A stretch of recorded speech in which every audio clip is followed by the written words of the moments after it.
Hey guys, it's still Wednesday, April 17th, and I'm finally getting my act together out here, and I just wanted to tell you that I am about to plant summer bulbs that I bought from Costco. And here's just a few of the things that I wanted to show you. I have some gladiolas and some anemone, and I also have something called Lucifer crocosmia and some freesia, and I had featured these things in a video earlier in the year. For those of you who shop at Costco, you know that the bulbs come out in the fall for things like tulips and crocus and daffodils, which is wonderful. And gosh, I'm already thinking ahead and wishing my life away because I want to buy more. But these guys are the ones that come out in the springtime, and they bloom from, some of them are late spring, but most of them are considered early summer, midsummer, and late summer.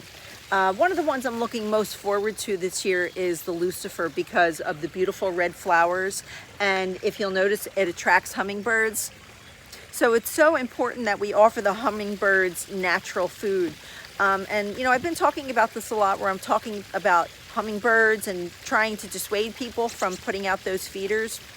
I have to share with you my disappointment that I've seen some of the wildlife sanctuaries telling people about the hummingbird migration that's coming and what it is that you should do. So they're telling people, if you want to help the hummingbirds in their migration, that you should get a hummingbird feeder and mix pure sugar into it with water, or buy nectar anywhere and hang them out in a place where you can see the hummingbirds come. Which, you're not really helping them out at all. You're helping yourself to get a photo opportunity. And you know, I'm a straight shooter, you guys. I don't mean to come down on you. I say this with love and encouragement, that if you want to see these hummingbirds really come, you need to offer them flowers. It's very simple. Please, if you've taken the effort to put a special hanger into the wall outside near your window, and you've committed to the chore of cleaning your hummingbird feeders to make sure that there's no pathogens in there that are going to affect the lifespan and the future generations of the hummingbirds, then you can commit to putting a flower in a pot and watering it the same way you would if you were taking the hummingbird feeder down to clean it. Please, I urge you. There are things that you can hang by your window that will attract them. Something as simple as a red petunia, they will swarm to it. Feeding anything pure sugar is very bad. And these little birds, their metabolism is so unique in order to make their wings flap that strong that they can fly for thousands of miles. And the wing beats per minute, per second, is some unbelievable amount. The last thing we want to do is alter them with sugar. Sugar is the nemesis to us as living beings when you think about what's happening to us, as you know, with diabetes and what it does with inflammation and how it affects the unborn. So I will always, and I don't want to be harsh when I say I don't care. I do care.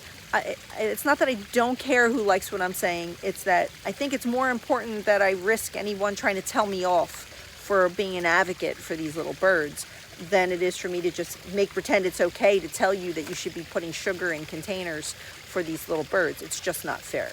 So that's why this year I am planting more flowers than ever. A lot of bulbs, a lot of things that are going to come up out of the ground, and not just close to the house where I can see them, but in places where the little birds feel comfortable.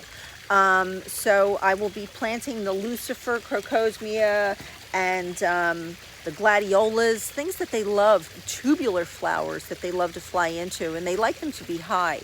So the Tithonia Mexican sunflower will have all of these companion flowers around them, so that when the hummingbirds arrive, they will have plenty to eat. Well, they are arriving, actually. They arrived 2 days ago here in New Jersey. And as I was saying in my last video, I'm so thankful that I have the tulips, because the tulips and the daffodils, they are going in there and feeding from them. So next we'll have iris opening, and they'll feed from them as well. So trying to create a happy, habitat here with a lot of these perennial bulbs, and hopefully these bulbs will come back next year and continue feeding the different generations of hummingbirds as they arrive. So most of my bulbs are planted this year with the intent to feed hummingbirds. Now this little area here where I have the hyacinths are dying down, and the tulips are going through their changes. This is the area where we had the Mexican sunflower here last year, and we had crazy hummingbird and monarch butterfly activity over here at the Mexican sunflower. The tulips are so colorful that it really is attracting everything. We have some different butterflies out here as well. So all they need is color, you guys, that will attract them. That's why those little hummingbird feeders are red. They love red flowers. So we're planting as much color as we possibly can. And if they get used to this area and they know there's nectar here, then this is where I'm going to plant a sunflower. I'll be putting some lucifer bulbs in, some freesia for nice fragrance, and I have so much to plant, I honestly don't know where I'm going to put everything, but first there is some weeding that has to be done for sure. I just realized that this sage I planted in this pot 3 seasons ago is going to flower. So this will attract a lot of bees. So we're going to have pollinators out here in masses. We already do for being so early in the year, but these little things, if you can plant sage, it overwinters well, and oh my goodness, the fragrance just touching it is wonderful, and it gets these beautiful flowers. So can't wait to see this all in bloom.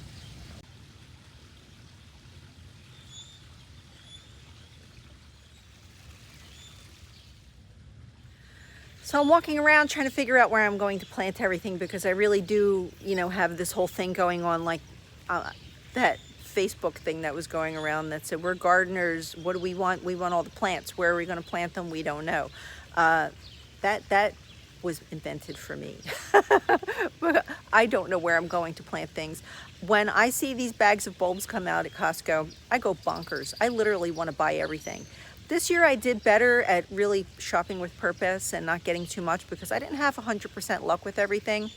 So knowing that, we're still under construction here, I have to remember that I really am not ready to plant yet. A lesson I learned last year, and this might be something for you to think about as well, these bulbs need well-drained soil. They like it moist, but not wet. So last year, the area where we planted the tulips was just too wet. And we think that's why they didn't come back. But when you look at my beautiful Japanese maple tree, this was here when we moved in. Her name is Hasani. I had to show you because the leaves are opening. Gorgeous. Oh my goodness. We want to collect Japanese maples also and put them all around, but we don't have a place really to locate them yet. So John has started a whole little Japanese maple tree seedling forest on the side of the greenhouse. So eventually we will have more of these. And my blood good over here, that is Shoma, which means reaching for truth.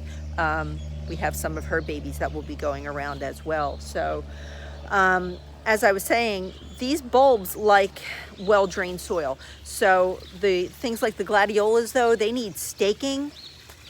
And if you want them to come back, they've got to be well drained, and they need bulb fertilizer. So I'm going to try to group these things where I can see them, but yet know that I can put them there, and I need the right place. So I'm going to have to test some of the areas, which you should do before you put your bulbs in. And just if you're using a dibber to drive your bulb down, just check and see what your soil is. If it's clay and it's just wet, you might not have any luck. If you really want to plant those bulbs in that specific spot, you'll want to amend it with something like peat moss, just to give it some good drainage and kind of dry it out a little bit, a little bulb fertilizer. One of the things that I already put in the ground, though, and I didn't show you this, and I should have, was this new variety of anemone. Now these are popping up all over the place from last year. This is a slightly different, this is the St. Birgit melange. I can't remember the name of the ones that I planted last year, but they did return. Now these are corums. If you bought these, you guys, and you didn't plant them yet, I want you to remember, you have to look at the instructions, because these need to be soaked for at least 4 hours to bring them back to life. It's very hard to tell up from down with them. I didn't have any problem with them sprouting once they went into the ground. Let me see if I still have a few open so I can show you what the anemone look like when they bloom. Here's one, almost blue. It's absolutely incredible. I love them. They have such character. Their colors are so saturated, they're just a pleasure to see. This color is a different flower, but it seems to be the most popular color that came back. There was one that's starting to die back. It was all this beautiful dusty mauve color. And they do naturalize in the area, but I really, really love them. If you're looking for something you can put in the ground and forget about, I do recommend the anemone. Just remember to soak the corm before you put it in the ground. Also, something like anemone, you want to make sure, in the freesia and some of these smaller flowers, they're border flowers. So you want to know what flowers need to go in the back of the garden and what needs to come forward in the front, and if you're planting in depth in like a border. So things like gladiolas and lucifer and some tall dahlias need to go, if you have a fence or a wall that you're putting up against, they'll need to go in the back, and they do need some staking.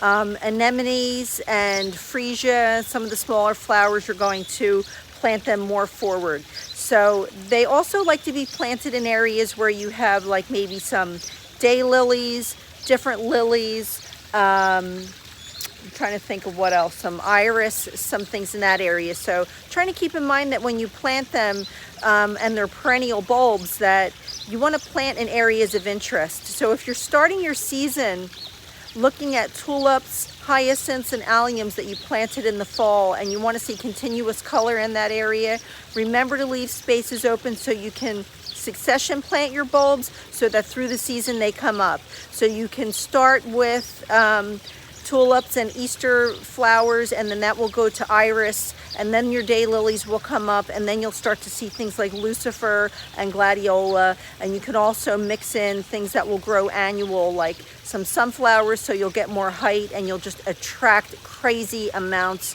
of different birds and beneficial insects. All right, you guys, I'm gonna get to work before the sky opens up, and I should probably pull my hair back in a braid because I can't be out here working with all this hair hanging down in my eyes. So now I'm getting motivated as I'm talking to you. I'm always so happy to talk to you guys. So thank you so much for those who are following along with us. Lots of videos to come. If you're new here, my name is Leigh, and this is our backyard garden. We're located in northwestern Burlington County, New Jersey, and we sure hope you like these videos. If you do and you have not subscribed yet, please subscribe and hit the notification bell so you never miss a new video. And as always, if you have any questions or comments, please post them below. We try to get back to everyone, and we always look forward to interacting with you. So thanks again, you guys. I hope to see you in the next video.